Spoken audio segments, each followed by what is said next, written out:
नमस्कार. रितिकाज रेसिपीमध्ये तुमचं मनापासून स्वागत. आज आपण बघणार आहोत उपवासाचे पराठे. हे पराठे अगदी मऊ लुसलुशीत होतात. तुम्ही टिफिनसाठी नेणार असाल तरी हे पराठे दिवसभर अगदी मऊ लुसलुशीत राहतात. अजिबात वातड होत नाहीत. तुम्ही ही रेसिपी नक्की ट्राय करा. तसेच या व्हिडिओमध्ये मी तुम्हाला उपवासाची चटणी देखील दाखवणार आहे. तर या चटणीमुळे या पराठ्यांची चव अजून अप्रतिम लागते. तर कढईमध्ये मी इथे 1 वाटी शाबू घेतला आहे. हा शाबू आपल्याला लो फ्लेमवरती भाजून घ्यायचा आहे. मी या ठिकाणी हा शाबू भाजून घेत आहे. तर गॅसची फ्लेम आपल्याला लोच ठेवायची आहे. मोठ्या गॅसवरती अजिबात भाजायचं नाही, त्यामुळे शाबूचा रंग काळा होऊ शकतो आणि करपल्यामुळे पराठे कडू लागू शकतात. त्यामुळे मी इथे लो फ्लेमवरती शाबू भाजून घेत आहे. तर थोड्या वेळाने अगदी 5 ते 10 मिनिटांनी आपल्याला गॅस बंद करायचा आहे आणि त्यानंतर कढईमध्ये मी पाव वाटी वरई घेतली आहे. वरईचं प्रमाण कसं घ्यायचं, तर 1 किलो जर तुम्ही शाबू घेतला तर पाव किलो वरई घ्या. म्हणजे 1 वाटी शाबू घेतला तर पाव वाटी वरई असं प्रमाण घेऊ शकता. इथं मी वरई भाजून घेत आहे. अगदी आपल्याला जास्त वेळ भाजायचं नाही, अगदी 5 मिनटं भाजायचं आहे. इथं मी वरई आणि शाबू थंड होण्यासाठी आपल्याला ठेवायचं आहे एका ताटामध्ये. तुम्ही मिक्सही करू शकता. तर मी एका ताटामध्ये इथे थंड होण्यासाठी ठेवते. थंड झाल्यानंतरच आपल्याला हे मिक्सरमध्ये बारीक करून घ्यायचं आहे. आता ही मी वाटीने दाखवलं आहे म्हणून आपण हे मिक्सरमध्ये बारीक करत आहे, पण तुम्ही जास्त जर घेणार असाल तर तुम्ही आटा चक्कीमध्ये बारीक करू शकता. आता इथं आपल्या शाबू आणि वरई पूर्णपणे थंड झाला आहे. आता आपल्याला हे मिक्सरच्या भांड्यामध्ये बारीक करून घ्यायचं आहे. मी इथं आधी अर्धं हे बारीक करून घेते आणि त्यानंतर बाकीचं बारीक करून घेणार आहे. तर तुम्ही इथं बघू शकताय की मी हे एकदम बारीक पिठासारखं केलं आहे. तुम्ही जर जाड ठेवलं तर आपल्याला पराठे करताना ते पराठे खूप फाटतात.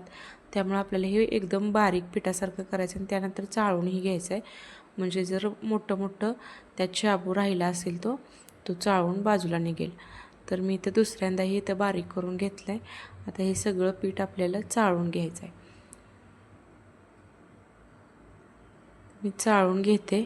चाळून घेतल्यानंतर जे आपले मोठे कण राहिले असतात ते वेगळे काढून घ्यायचे आहेत.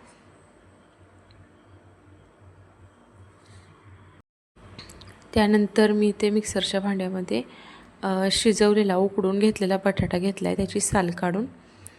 आता हे मी मिक्सरमध्ये बारीक करून घेत आहे. तुम्ही जर खिसून घातला किंवा असं हाताने स्मॅश करून घातलं तर ते पराठ्यामध्ये खूप पराठे फाटतात. त्यामुळे मी इथं मिक्सरमध्ये बारीक करून घेत आहे.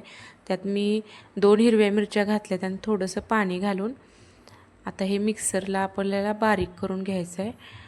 त्याची एकदम फाईन पेस्ट बनवून घ्यायची आहे, त्यामुळे ते पिठामध्ये आपण सहज मळू शकू. आता हे बटाटे पूर्ण बारीक झालेत.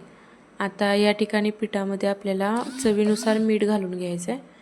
तर मी इथे अर्धा चमचा मीठ घालून घेते. मीठ घालून आपल्याला हे मिक्स करायचं आहे आणि जी बटाट्याची पेस्ट केलेली ती या पिठामध्ये घालून हे पीठ मळून घ्यायचं आहे. तर ही पेस्ट मी यामध्ये घालून घेते. आता मी एवढ्या पिठासाठी 1 बटाटा घेतला आहे मोठ्या आकाराचा. तुम्ही जर जास्त बटाटे घेतला तर मग त्या पिठामध्ये पीठ पातळ होणार, म्हणून 1 वाटी पिठासाठी 1 मोठा उकडलेला बटाटा एवढं प्रमाण घेतलं आहे. तर आता हे आपल्याला पीठ पहिल्यांदा जे पेस्ट आहे त्यातच मळून घ्यायचं आहे, एक्स्ट्रा पाणी घालायचं नाही. आणि जर कोरडं वाटलं तुम्हाला तर हळूहळू थोडं पाणी घालून हे मळून घ्यायचं आहे. जसं तुम्ही ते पीठ मळाल तसं ते एकदम हार्ड होतं. तुम्हाला थोडं पाणी घालावंच लागणार आहे. मग मी इथं थोडं पाणी घालून हे पीठ मळून घेते. एकदम पाणी घालू नका, कारण ते नंतर खूपच पातळ होऊ शकतं आणि पराठे अजिबातच लाटता येणार नाहीत. म्हणून एकदम न घालता थोडं पाणी घालून थोडं मळून घ्या. हे अगदी एकजीव करायचं आहे आपल्याला. मी थोडं अजून थोडंसं पाणी, असं थोडं पाणी घालून हे मळून घेते.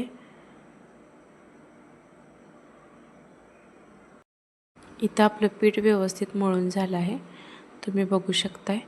आता हे पीठ जास्त घट्ट नाही, जास्त पातळ नाही, असं मीडियम मळायचं आहे. जास्त पातळ करायचं नाही, कारण ते थोड्या वेळाने जसं पीठ भिजेल तसं हळूहळू ते पातळ होतं म्हणून. आणि जास्त घट्टही करायचं नाही, जास्त घट्ट केलं तर पराठा लाटताना खूप क्रॅक्स येतात, पराठे फाटतात. त्यामुळे असं मीडियम मळायचं. आणि आता हे पीठ मळून आपल्याला रेस्ट होण्यासाठी 10 ते 15 मिनटं ठेवून द्यायचं आहे. तोवर आपल्याला पराठ्यासोबत खाण्यासाठी चटणी बनवायची आहे. तर त्या चटणीसाठी मी तो ओलं खोबरं घेत आहे आणि त्यामध्ये थोडं शेंगदाण्याचं कूट घालत आहे. तुम्ही या ठिकाणी शेंगदाणे घेऊ शकता भाजलेले. त्यानंतर मी कोथिंबीर घातली आहे. कोथिंबीर अगदी ऑप्शनल आहे, उपवासासाठी कोथिंबीर चालत नाही, त्यामुळे कोथिंबीर तुम्ही घालू नका. आणि इथे मी 2 ते 3 हिरव्या मिरच्या घेतल्या आहेत मोडून. आता याची मी बारीक चटणी बनवून घेतली आहे. आणि या चटणीला फोडणी देण्याची गरज नाही, कारण उपवासासाठी जिरे वगैरे चालत नाही, त्यामुळे मी तर या चटणीला फोडणी दिलेली नाही. तर या चटणीमध्ये आता आपण चवीनुसार मीठ घालून एकसारखं मिक्स करून घ्यायचं. अशी आपली साधी सोपी चटणी तयार होते. 10-15 मिनटानंतर पीठ आपलं पूर्णपणे रेस्ट झाले. आता हे पीठ मी या पिठाचे गोळे बनवून घेते.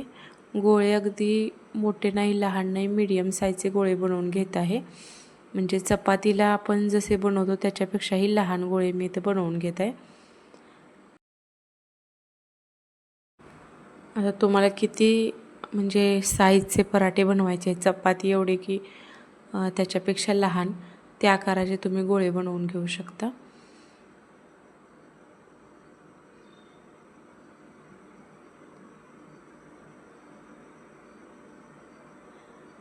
मी ते गोळे बनवून घेते. त्यानंतर आपल्याला पराठे लाटायचे आहेत. तर मी ते ज्यावेळेला पीठ मळत होतो त्याच वेळी थोडंसं पीठ साईडला काढून ठेवलेलं लावण्यासाठी. तर इथे पीठ लावून आपल्याला पराठे लाटून घ्यायचे आहेत.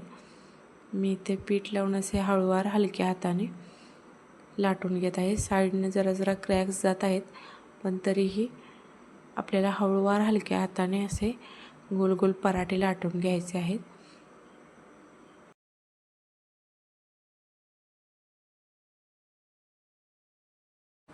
म्हणजे अगदी कमी वेळात हे पराठे बनतात. म्हणजे तुम्हाला शाबू भिजवण्याचीही गरज नाही. तुम्ही शाबू भाजून आदल्या दिवशीही त्याचं पीठ बनवून ठेवू शकता आणि बटाटेही आदल्या दिवशी जरी उकडून ठेवले तरीही चालतात. सकाळी तुम्ही टिफिनसाठी पटकन हे पराठे बनवून देऊ शकता. तुम्ही ते बघू शकताय, मी असे पातळ पराठे लाटले आहेत, जाड नाहीत. आणि ते आपण तव्यावरती थोडंसं तेल टाकून तवा गरम झाल्यानंतर त्या तव्याला पूर्ण असं तेल पसरून लावायचं आहे, म्हणजे पराठा भाजताना तव्याला चिकटत नाही. तवा गरम झाल्यानंतर त्यामध्ये पराठा टाकून आपल्याला तो भाजून घ्यायचा आहे.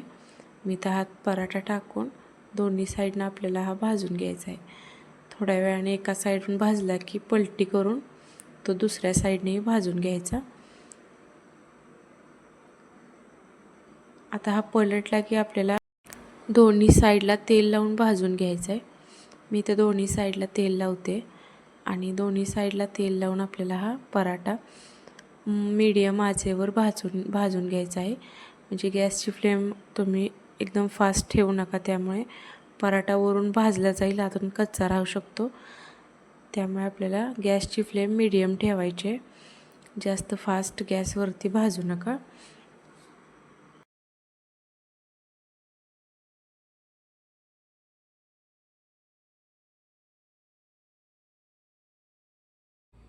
इथे आपला पराठा खमंग असा भाजला गेला आहे. तुम्ही बघू शकता दोन्ही बाजूने पराठा व्यवस्थित भाजला गेला आहे. अशा प्रकारे आपल्याला दुसरा पराठाही हलक्या हाताने लाटून घ्यायचा आहे पीठ लावून. मी इथे हा पराठाही हलक्या हाताने पीठ लावून लाटून घेत आहे. लहान मुलांच्या टिफिनला देखील तुम्ही हा पराठा देऊ शकता. चटणीसोबत तेही आवडीने खातील. अशा प्रकारे मी इथं हा दुसरा पराठाही लाटून तव्यावरती भाजून घेत आहे. दोन्ही बाजूला तेल लावून हा पराठा मी दोन्ही बाजूला तेल लावून भाजून घेत आहे. तुम्हाला हा व्हिडिओ आवडला असेल तर व्हिडिओला लाईक नक्की करा. तुमच्या एका लाईकमुळे मला व्हिडिओ बनवण्यासाठी प्रेरणा मिळते. तसेच चॅनलला सबस्क्राईब करायला विसरू नका आणि तुमच्या जवळच्या नातेवाईकांसोबत हा व्हिडिओ नक्की शेअर करा. पुन्हा भेटू अशाच नवीन आणि सोप्या रेसिपीसह. धन्यवाद.